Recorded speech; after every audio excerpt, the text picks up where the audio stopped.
محمد اور آل محمد کے لیے۔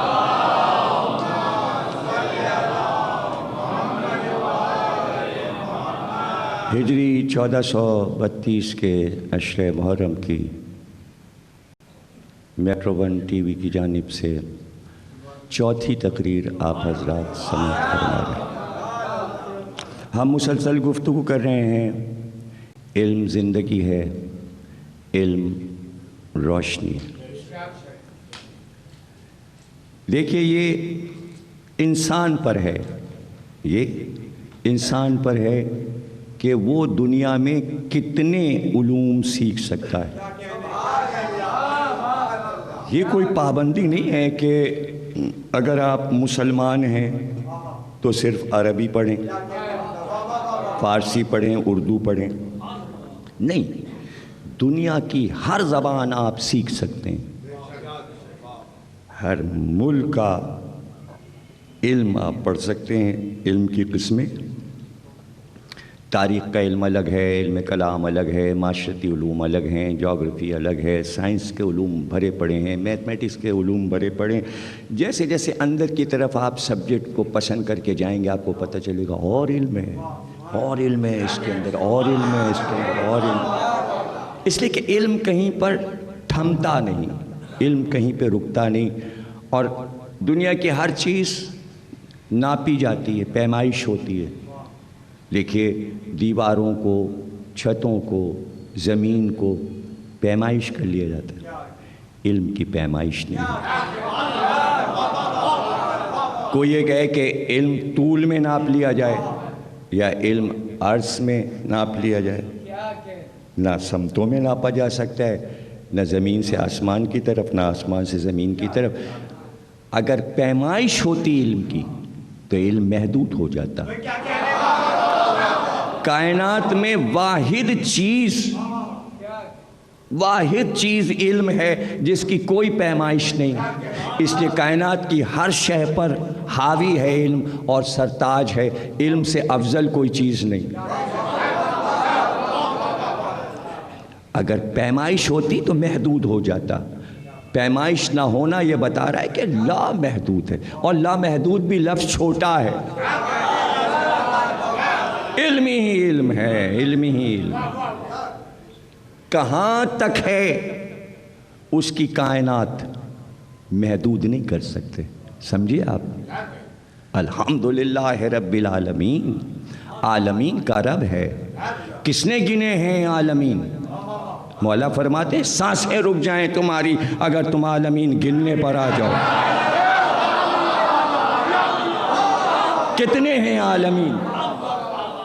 تو اتنے عالمین، اور وہاں وہاں اس کی قدرت، جہاں جہاں اس کی قدرت کا جلوہ، وہاں وہاں اس کا علم، تو علم کہاں رک رہا ہے؟ وہاں وہاں اس کا علم۔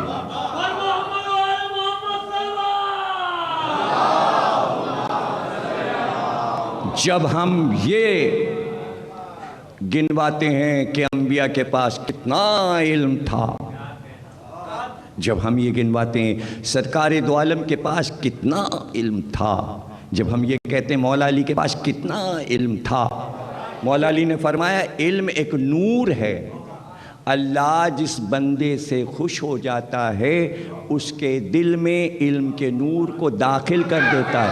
علم کا تعلق بھیجے سے نہیں ہے، دل پاکیزہ ہے تو علم آتا ہے۔ دل پاک، اگر دل پاک ہے تو دماغ بھی پاک ہو جاتا ہے، پھر حافظہ بھی پاک ہو جاتا ہے، پھر عقل بھی پاک ہو جاتی ہے۔ تو علم ایک نور ہے، علم ایک روشنی ہے۔ علم اس طرح آتا ہے کہ اللہ عطا کرتا ہے۔ ہاں، آپ یہ سوال ضرور کیجئے کہ اتنا علم اللہ نے انبیاء کو، ائمہ کو، اولیاء کو کیوں دیا؟ یہ سوال ضرور آپ کیوں دیا اتنا اتنا اتنا؟ جتنا بھی دیا، جتنا بھی دیا اللہ نے انبیاء کو علم دیا، اولیاء کو دیا، ائمہ کو دیا، کیوں دیا؟ اس کا مختصر جواب یہ ہے، اس لیے دیا تاکہ انہیں دیکھ کر اور ان کے علم کی تھا کو دیکھ کر یہ اندازہ کرو، جب ان کے پاس اتنا ہے تو ان کے رب کے پاس کے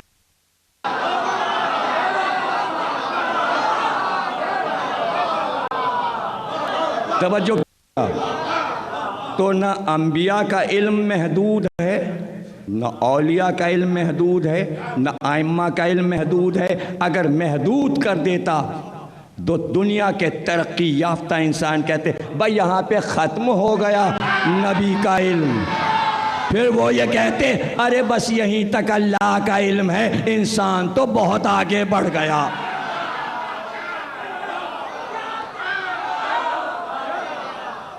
صدیاں گزرتی جائیں اور جیسے جیسے ان کے علم کو سیکھتے جاؤ تو یہ کہو ارے ہمیں یہ بھی نہیں معلوم تھا، ہمیں یہ بھی نہیں پتا تھا۔ بس حیرانی حیرانی، اور حیرانی کے ساتھ سب سے سخت منزل ہے علم سیکھنے کے لیے صبر۔ صبر کا رشتہ علم کے ساتھ گہرا ہے، علم اور صبر ساتھ ساتھ چلتے ہیں۔ اس لیے قرآن میں اللہ نے مثالیں دے کر بتا دیا بے صبرے کے پاس علم نہیں آتا، جتنا تمہارا صبر بڑھتا جائے گا اتنا ہی علم آتا جائے گا۔ علم تو کہتا ہے صرف مجھ سے محبت کرو، ہاں مجھ سے محبت کر کے دیکھو پھر کھانے کو بھی ملے گا، یہ عیش و عشرت کا موقع بھی آئے گا، پھر خوب سونا، گھوڑے بیچ کے سونا، پہلے مجھ سے محبت تو کرو۔ تو علم کو کوئی دھوکہ نہیں دے سکتا، علم سب کے دھوکے کو پہچانتا ہے، اس لیے صبر ضروری۔ اس لیے مثال بیان کر دی کہ جب موسیٰ گئے خضر کے پاس، اللہ نے بھیجا ہے کچھ علم ہمیں سکھائیے۔ موسیٰ خود عالم ہے، موسیٰ کے عہد میں موسیٰ سے بڑا عالم کون تھا؟ یہ تو اللہ کو کہنا پڑا موسیٰ ہم نے عالم پہ عالم چونکہ بنایا ہے، تاکہ تمہیں پتہ چلے کہ صرف تمہیں نہیں عالم بنایا، تمہارے اوپر بھی عالم ہے، اور جس کے پاس تم جا رہے ہو نا خضر کے پاس، اس کے اوپر بھی عالم ہے، نبی اکرم عالم اور اوپر اللہ عالم، بیچ میں کوئی نہیں ہے کہ محمد کو مشورہ دے، محمد کو سکھائے، نہیں، جو بھی کرتے ہیں مرضی الہی سے کرتے ہیں، کوئی مشورے کی ضرورت نہیں ہے، علم رکھتے ہیں، اس لیے کہ ان کے اوپر کسی کا علم نہیں ہے۔ محمد کے علم کے زیر سایہ علی کا علم ہے، پالا ہے، سینے پہ سلایا ہے، سکھایا ہے۔ ہمارا کیا عقیدہ ہے جو تمام پاکستانی، تمام مسلمانوں کا ہے، اجتماعی عقیدہ، اللہ، اس کی کتاب قرآن، اس کا نبی سرکار دو عالم محمد، سرکار دو عالم کے وسیع علی ابن ابی طالب، دو نواسے حسن اور حسین، ایک بیٹی فاطمہ زہرا جس کے لیے کہا یہ میرا جگر ہے، میں اس سے ہوں، یہ مجھ سے ہے، یہ میری آنکھوں کا نور ہے۔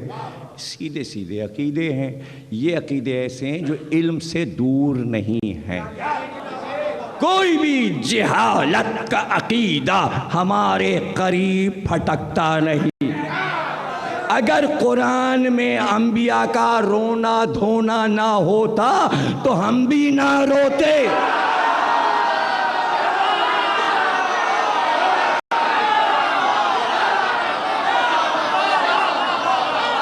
ہم کیا کریں؟ ہاں یہ ایک بات آپ کہہ سکتے ہیں کہ بھائی یہ کہاں سے الگ سے نکل آیا، رونا، فریاد کرنا، چیخنا، نہیں، یہ تو سب قرآن میں ہے۔ آدم روئے، نوح 900 سال روئے، حضرت ابراہیم روتے تھے، جناب یعقوب اتنا روئے کہ آنکھیں بہہ گئیں، آنکھیں سفید ہو گئیں، دیدے بہہ گئے، جناب زکریا اتنا روتے تھے، جناب یحییٰ اتنا روتے تھے کہ یہاں کے رخسار کا گوشت بہہ گیا تھا، آنسوؤں نے گوشت یہاں کا بالکل ختم کر دیا تھا، ہڈی نظر آتی تھی یہاں کی۔ تو پتہ ہے ماں کیا کرتی تھیں؟ روئی کے پھائے بنا بنا کے یہاں رکھتی تھیں، یہاں رکھتی تھیں، کچھ دیر کے بعد وہ روئی تر ہو جاتی تھی آنسوؤں سے، پھر ماں آ کے بدلتی تھی، پھر زخموں پہ روئی رکھ دیتی تھی، جب پتہ چلتا تھا تر ہو گئی پھر ہٹا۔ ماں ایک رونے والے کی خدمت کر رہی ہے۔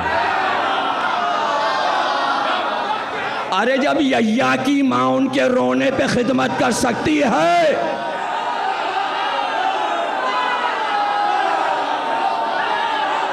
تو ہر رونے والی کی ماں کو خدمت کرنی چاہیے۔ رونے والے کا بڑا مرتبہ نہ ہوتا تو کیوں جناب سیدہ کہتی کہ ہم حسین پر رونے والوں کے آنسوؤں کو اپنے رومال میں لے لیتے ہیں۔ یہ بھی علم ہے۔ جیسے جیسے آپ علم سمجھتے جائیں گے اور علم کو پہچانتے جائیں گے تو شاخوں سے علم پھوٹتا نظر آئے گا، اور آپ یہ بات سمجھ جائیں گے کہ اگر یہ علم نہ ہوتا، حسین کے آنسوؤں میں علم رکھا گیا تاکہ محبت حسین میں اجتماع ہو، اور جب اجتماع ہو تو جب حسین کی بات ہو تو علم کے دفتر کھلیں۔ عزائے حسین نام ہے علم کا، تو مقصد زندگی علم ہو۔ جب مقصد زندگی علم ہوگا تو حرف کو بھی پہچانیں گے، لفظ کو بھی پہچانیں گے۔ محبت ہو جائے تو ظاہر ہے کہ پھر کون ہے جو یہ نہیں چاہے گا کہ صاحب ہم اللہ سے محبت کرتے ہیں؟ تو کون یہ نہیں چاہے گا کہ اللہ کے ایک ایک نام کے معنی ہمیں معلوم ہوں، ہمیں یہ معلوم ہو کہ اللہ میں کتنے حرف ہیں؟ معلوم ہونا چاہیے کہ الف کتنے ہیں اور لام کتنے ہیں، اور اللہ کے معنی کیا ہیں، اور اس کے روحانی معنی کیا ہیں، اور اللہ میں جتنے حرف ہیں ان کے کیا معنی ہیں، الف کے کیا معنی ہیں، لام کے کیا معنی ہیں، تشدید کے کیا معنی ہیں۔ اسی طرح اللہ کا نام اگر خالق ہے تو خالق کے کیا معنی ہے، مالک کے کیا معنی ہے، کریم کے کیا معنی ہے، رحیم کے کیا معنی ہے، رحمان کے کیا معنی ہے۔ معنی ایک ہی ہے رحیم اور رحمان کے، لیکن دونوں لفظوں کو ایک جگہ رکھ کر بسم اللہ الرحمن الرحیم ایک ہی جگہ دونوں لفظ رکھ کر گویا راز ہے، اس میں علم چھپا ہے۔ رحمان بھی وہی، رحیم بھی وہی، لیکن نہیں، میں نے کہا نا حرف کے بعد لفظ ہے، تو جب لفظ کو سمجھو گے تو پتہ چلے گا کہ ہیں دونوں کے معنی رحیم، رحمت ڈالنے والا، رحمتیں برسانے والا، کرم کرنے والا، رحم کرنے والا، لیکن لفظ کیوں بدل گئے رحیم اور رحمان؟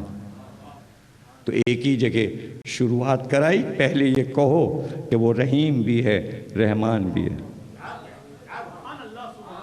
تاکہ تمہیں آگے معلوم ہو کہ رحیم ان کے لیے ہے جو کہتے ہیں لا الہ الا اللہ۔ اب یہ اس کی رحمت ہے کہ جس نے کلمہ پڑھ لیا اس کے لیے اس نے کہا ہاں یہ ہماری طرف سے انعامات، یہ کرو گے یہ کرو گے یہ کرو گے تو جنت میں جاؤ گے، اس لیے کہ ہم رحیم ہیں تمہارے لیے، لیکن ہم رحمان ہیں۔ اب رحمان کس کے لیے؟ یعنی وہ والا رحم جو رحمان کے معنی میں ہے، ایک رحیم والا ہے، ایک رحمان والا ہے۔ رحمان ہم کس کے لیے؟ رحیم ہم ابراہیم کے لیے ہیں، رحمان ہم نمرود کے لیے ہیں، رحیم ہم موسیٰ کے لیے ہیں، رحمان ہم فرعون کے لیے ہیں۔ گھبرا نہ جائیے گا، لوگ یہ سمجھتے ہیں اللہ صرف مسلمانوں کا ہے۔ ارے کائنات کا مالک ہے، کافر بھی اسی کے بندے ہیں، مشرک بھی اسی کے بندے، خلق اسی نے کیا ہے۔ اگر شرک کر رہے ہیں تو اس نے اپنی عبدیت سے نہیں نکال دیا، اس لیے اس نے اپنا نام رحمان رکھا۔ اب رحمان کے معنی سمجھو، یعنی میں نے کائنات میں ایک دسترخوان بچھایا ہے، میری طرف سے رزق برس رہا ہے، پانی کی شکل میں، پھلوں کی شکل میں، اناج کی شکل میں، کھیتی باڑی، کھیت، باغات، پرندے، جانور، یہ سب میرا دیا رزق ہے۔ یہ دسترخوان بچھا ہے، اسی ایک دسترخوان پر ادھر ابراہیم کھا رہے ہیں، ادھر نمرود کھا رہا ہے، ادھر موسیٰ کھا رہے ہیں، ادھر فرعون۔ یہ نہیں ہے کہ مسلمان کو روٹی دے دی، کافر کی بند کر دی۔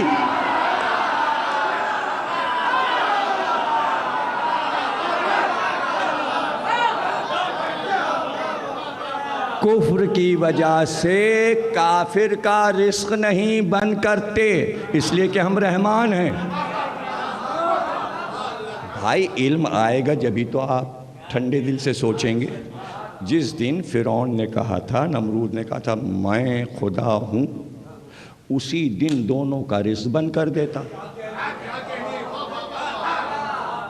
رزق نہیں بند کیا، دیتا ہے، رازق ہے، دے رہا ہے، کھاؤ، لیکن تمہارے لیے رحمان ہیں، رحیم نہیں ہیں۔ یہ آپ کا گریڈ بڑھ گیا کہ آپ کے لیے رحیم ہے، آپ کو رزق بھی دے رہا ہے اور اس کے علاوہ بھی کچھ چیزیں دے رہا ہے، آخرت کا وعدہ بھی کر رہا ہے۔ ان کے لیے آخرت نہیں ہے، ان کے لیے جہنم ہے۔ آپ کے لیے دروازہ کھلا ہے، آپ کے لیے جہنم نہیں ہے، آخرت کا دروازہ کھول دیا، لیکن شرائط ہیں، لیکن شرائط ہیں۔ اب وہ شرائط بیان کر دی۔ یہ عقیدے ضروری ہیں، ان پہ عمل کرنا، ہماری عبادت کرنا، صحیح طریقے سے نبی کو ماننا، قرآن پر یقین ہو، رسول کی اولاد کا احترام کرنا، ان کے لیے بے احترامی نہ ہو اور ان کے لیے محبت ہو۔ قُلْ لَا أَسْأَلُكُمْ عَلَيْهِ أَجْرًا إِلَّا الْمَوَدَّةَ فِي الْقُرْبَى، ان سے مودت کرو، جتنی مودت کرو گے اتنا درود پڑھو گے، جتنا درود پڑھو گے ثواب بڑھتا جائے گا، جب ثواب بڑھتا جائے گا تو جنت میں تمہارے مرتبے بڑھتے جائیں گے، نارے دوزخ سے تو ہم بچا ہی لیں گے۔ اس لیے کہ توبہ جو کرو تو توبہ تو اللہ کی بارگاہ میں ہوتی ہے، توبہ ہوتی اللہ کی بارگاہ میں، لیکن اس کے خاص بندے کے پاس جاؤ جس کو اس نے زمین پر اپنا خلف بنایا ہے، خلیفہ بنایا ہے، امام بنایا ہے، نبی بنایا ہے، اس سے جا کے کہو، اگر اس نے معاف کر دیا تو ہم نے بھی معاف کر دیا۔ اب ڈائریکٹ تو کسی کی بات چیت ہوتی نہیں کہ آپ توبہ کریے، خوب روئیے، جا کے باب رحمت پہ چڑھ جائیے، عرفات میں جا کے حج میں روئیے، تو آپ تو رو لیے، توبہ آپ نے کر لی، دعائے توبہ بھی پڑھ لی، سورہ بھی پڑھ لیے، سب پڑھ لیا، لیکن کیا سند آ گئی اللہ کی طرف سے کہ ہم نے تمہاری توبہ کو قبول کر لیا اور سارے گناہ معاف کر دیے، جنت تمہارے نام؟ نہیں، وہ تو جب تک بیچ میں کوئی ہادی نہ ہو وہ پروانہ دے گا کہ اللہ نے تمہاری توبہ قبول کر لی ہے اور تمہارے لیے جنت لکھ دی ہے۔ اس کے لیے ضروری ہے کہ محمد اور آل محمد کو مانا جائے، اس لیے کہ آخرت سے گہرا رشتہ محمد اور آل محمد کا ہے، دنیا تک سب کا رشتہ ہے۔ جب دنیا ختم ہوئی تو آخرت کا علم شروع ہوا، جب آخرت کا علم شروع ہوا تو سوا علی کے کوئی بتا نہ پایا۔ دو علم دنیا میں ایسے ہیں سوا علی کے کوئی اس پر بول نہیں سکا، ایک علم توحید ہے، ایک علم آخرت ہے۔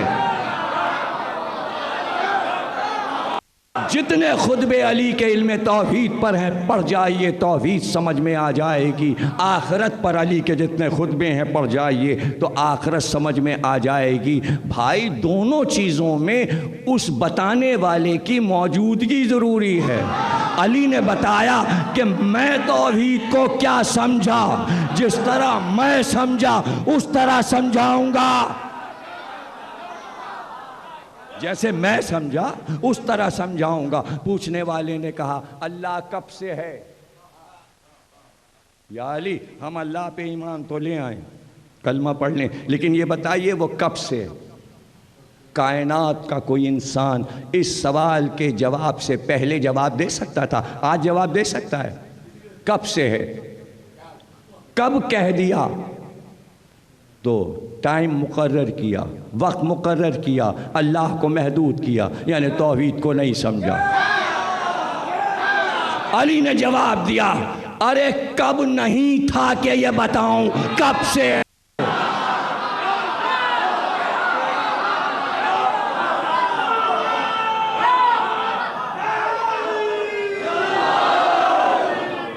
اب نہیں تھا کہ یہ بتاؤں وہ کب سے۔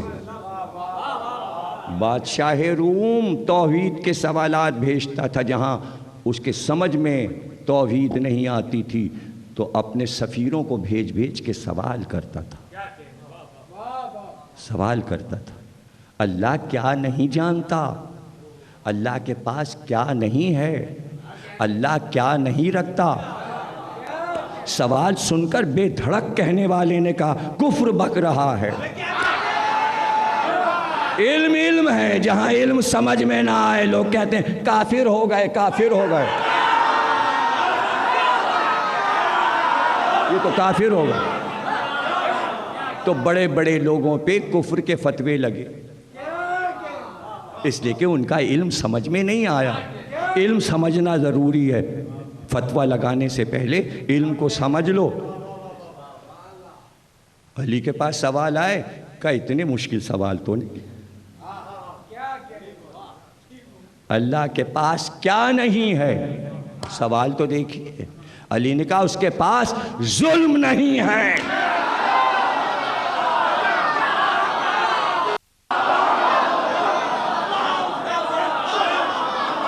اس کے پاس ظلم نہیں۔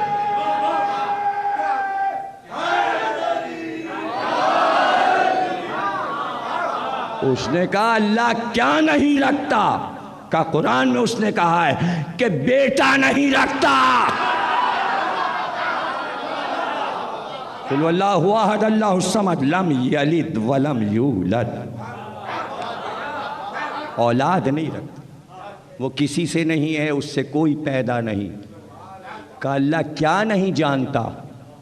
کہ اس نے عیسیٰ سے کہا کہ میں تو یہ بات نہیں جانتا کہ تم کو یہ جو ایک قوم خدا کا بیٹا کہہ رہی ہے، میں تو یہ نہیں جانتا، میں تو یہ نہیں جانتا۔ تینوں جواب قرآن سے علی نے دی اور اسے رخصت کر دیا۔ پوچھنے والے پوچھ رہے وہ کیا ہے جو پیر ہی پہرے، وہ کیا ہے جو دہنی دہن ہے، وہ کیا ہے جو آنکھ ہی آنکھ ہے؟ علی نے کہا جو آنکھ ہے، آنکھ ہی آنکھ، وہ سورج ہے۔ جو پیر ہی پیر ہے، چلتی رہتی ہے، وہ ہوا ہے۔ جو دہنی دہن ہے، ہر شے کو کھا جاتی ہے، وہ آگ ہے۔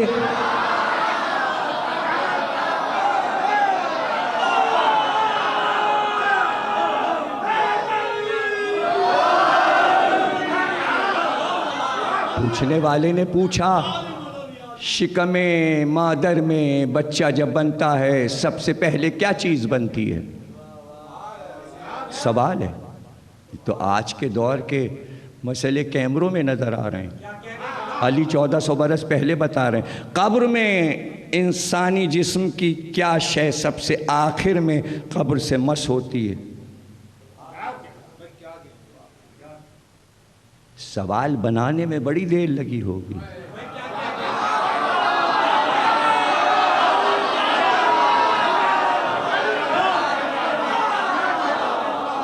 علی نے فرمایا شکم مادر میں جب بچہ بننا شروع ہوتا ہے سب سے پہلے کلمے کی انگلی بنتی ہے، لا الہ الا اللہ، اللہ ایک ہے۔ سب سے پہلے یہ انگلی بنتی ہے اور پھر اسی سے بشر بنتا جاتا ہے۔ یعنی جب کہا کہ فطرت اسلام پہ ہر بچہ پیدا ہوتا ہے، ماں باپ اسے کافر بنا لیتے ہیں، تو جو بنیاد پڑ رہی ہے وہ لا الہ الا اللہ سے، اللہ ایک سے، اور پھر بنتا جا رہا ہے، بنتا جا رہا ہے۔ کہا قبر میں سب سے آخر میں ریڑھ کی ہڈی قبر سے مس ہوتی ہے، اس لیے کہ کمر میں پٹکا ہوتا ہے اور بیچ کا حصہ اٹھائے ہوتے ہیں، پیر قبر میں رکھ دیے، سر رکھ دیا، سب سے آخر میں جب پٹکا کھینچا تو ریڑھ کی ہڈی زمین سے مس ہوئی۔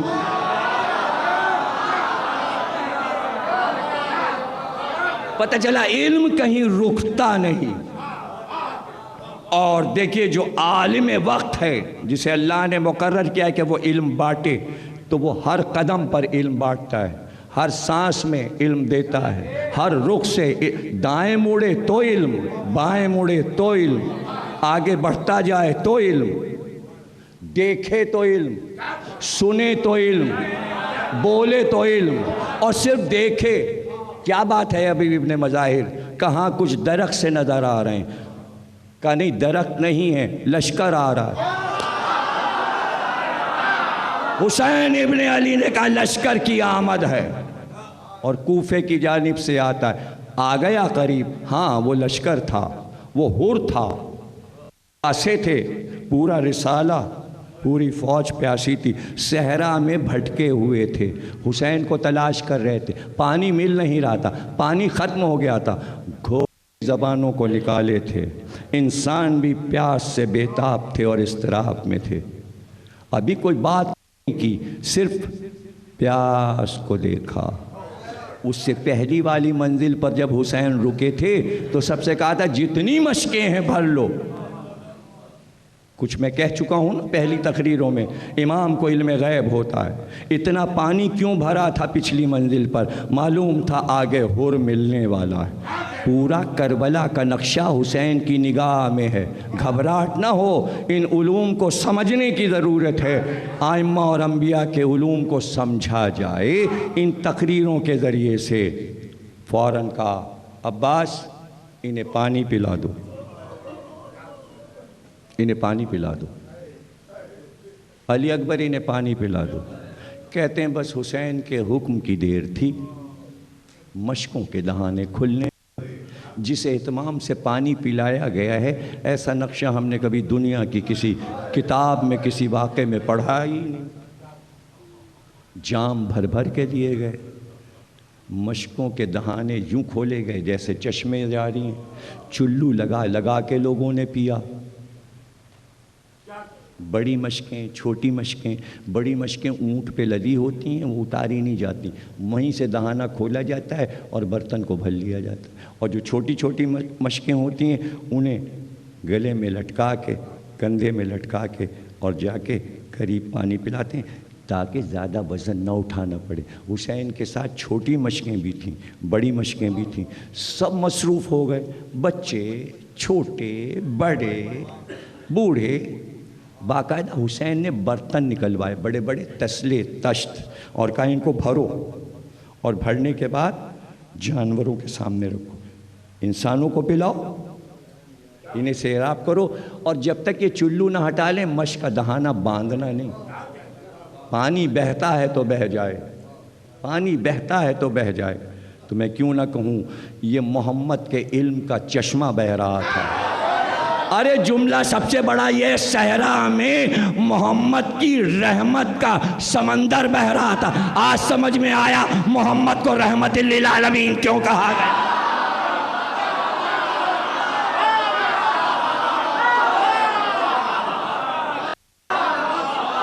تم سلامت رہو، علم کو سمجھنے والوں، تم سلامت رہو۔ کیا سرسبز و شادابی تھی، اور کیا پانی کے سمندر نظر آئے، کیسے چشمے نظر آئے۔ اور پھر حسین نے کہا تشت رکھ دو اونٹوں اور گھوڑوں کے سامنے، اور جب تک یہ خود سے منہ نہ ہٹائیں پانی کا برتن نہ ہٹانا۔ اتنا پانی لائے تھے کہ انہیں دل بھر کے پینے دو۔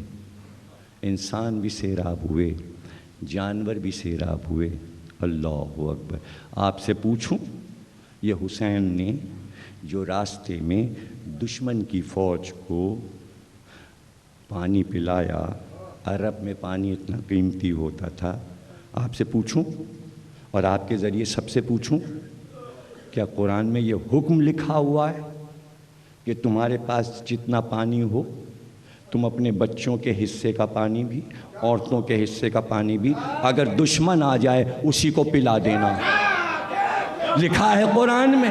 نہیں لکھا، نہیں لکھا قرآن میں، نہیں لکھا، کسی آیت میں نہیں لکھا، حکم دین نہیں ہے۔ پھر حسین نے کیوں کیا؟ یہ بنی ہاشم کی تہذیب،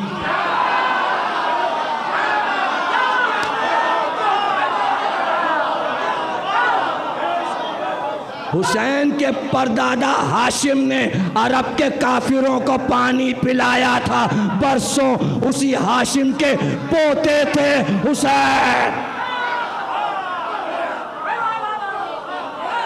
اور یاد رکھنا، اس بات کو بھی یاد رکھنا، اگر علم سمجھ کے سنو گے اور سمجھو گے تو تمہارے دل کو خوشی ہوگی کہ اگر آج ہم اور آپ کسی پر ذرا سا احسان کر دیں اور اسی سے کوئی تکلیف پہنچ جائے تو غصے میں کہتے ہیں کل ہم نے تمہارے لیے یہ کام کیا تھا، آج تم ہم سے یہ کہہ رہے۔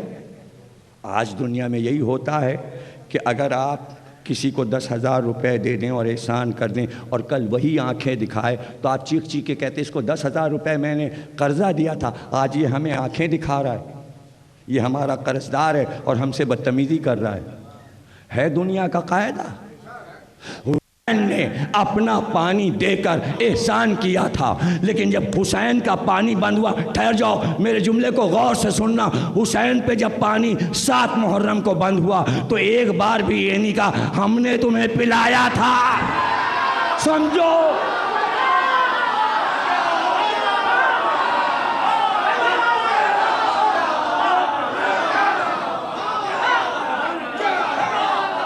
ہو گئی تقریر یہاں پہ ختم ہو گئی۔ ایک بار یہ نہیں، احسان نہیں جتایا کہ ہم نے تمہیں پیاس کے عالم میں پانی دیکھو پلایا تھا، وہ لشکر سارا موجود ہے، حر سے پوچھ لو۔ کیوں؟ اس لیے کہ حسین نے یہ نہیں چاہا کہ احسان کر کے کسی کو شرمندہ کیا جائے۔ علم تھا یہ، جبھی تو حر کے سمجھ میں علم آ گیا شب عاشور، اس لیے کہ معرفت کی رات تھی، شب عاشور معرفت کی رات تھی، اور وہ سمجھ گیا۔ اور جب صبح آئی تو بیٹے نے پوچھا رات میں آپ سوئے نہیں؟ حر کے بیٹے نے پوچھا آپ رات کو سوئے نہیں؟ رات بھر آپ خیمے کے باہر ٹہلتے رہے؟ تو بیٹے کا ہاتھ تھاما اور خیمے پیچھے لے کر گیا اور کہا غور سے سنو، کچھ بچوں کی آوازیں آ رہی ہیں۔ تو بیٹے نے کہا ہاں بابا آوازیں آ رہی ہیں، الا تش الا تش۔ کہ یہ حسین کے بچے رات بھر پکارتے رہے ہم پیاسے ہیں، مجھے نیند کیسے آتی، مجھے نیند کیسے آتی۔ بیٹے کے چہرے کو دیکھا، بیٹے نے باپ کا چہرہ دیکھا، بیٹے نے پوچھا پھر کیا ارادہ ہے؟ کہ جو ارادہ میرا ہے تم بھی اس پہ عمل کرو گے نا؟ اور چند لمحے گزرے تھے کہ حر گھوڑے پہ سوار ہوئے۔ حر کو دیکھ کر حر کا بھائی، حر کا بیٹا، حر کا غلام سب گھوڑوں پہ سوار ہوئے۔ حر نے لجام فرس کو کھینچا، سوار چلا، شہ سوار نے اپنے گھوڑے کو بڑھایا، سب کے گھوڑے ادھر بڑھے، سب سمجھے فرات کی طرف پانی پلانے جاتے ہیں، لیکن فرات کی طرف جاتے جاتے ایک بار رخ مڑ گیا اور حسین کے خیام کی طرف حر کا گھوڑا دوڑ رہا تھا اور ساتھ میں 3 گھوڑے اور تیز دوڑ رہے تھے، لیکن جب حسین کے خیام کی سرحد آ گئی تو حر گھوڑے سے کود پڑے۔ بھائی بھی، بیٹا بھی اور غلام بھی سب پیادہ ہو گئے، پیدل چلنے لگے۔ جب گھوڑے سے اتر آیا، بیٹے سے کہا بیٹا یہ میرے سر کا امامہ اتارو۔ میرے سر کا موت.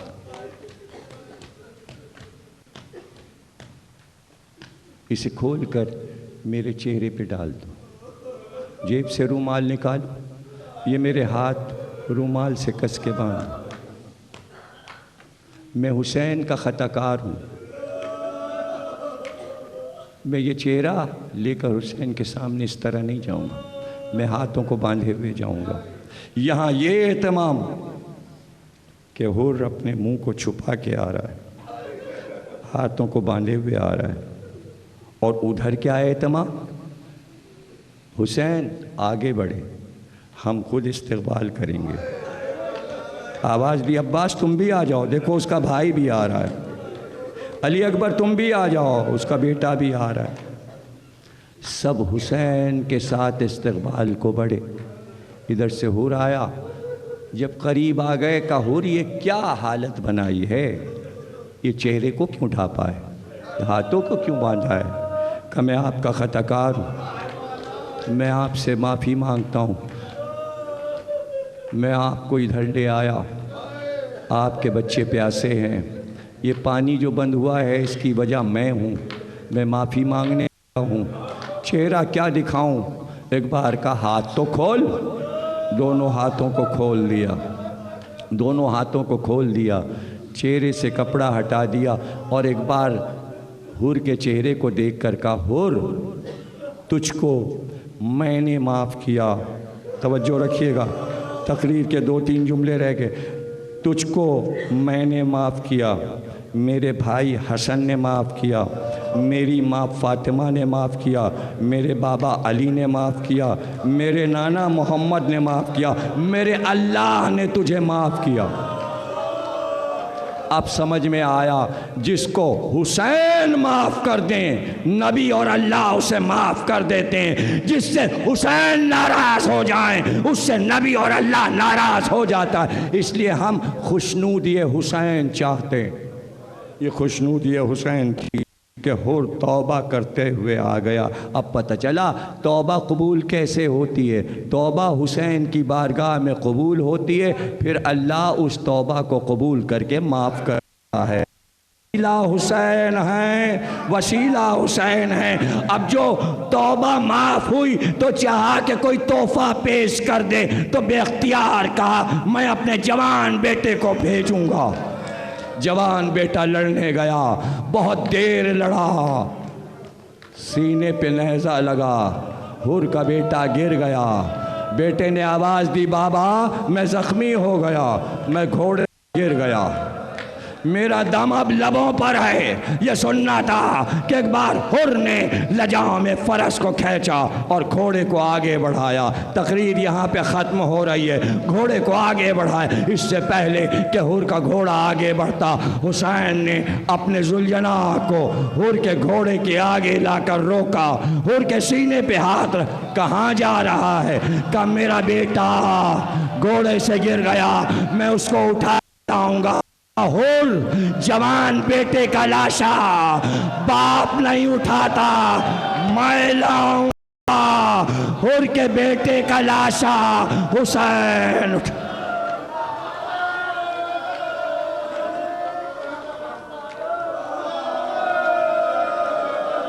بار اللہ اس عبادت کو قبول فرما. ہمیں کوئی غم نہ دینا سوا غم حسین کا. ہمارے ملک پاکستان کو مستحکم فرما. اس ملک میں جتنے لوگ آباد ہیں سب میں آپس میں دلوں میں محبت قرار دے. پروردگار اس ملک کو امن و امان کی زمین قرار دے. دشمنوں سے اس ملک کو محفوظ رکھ بحق محمد اور آل محمد.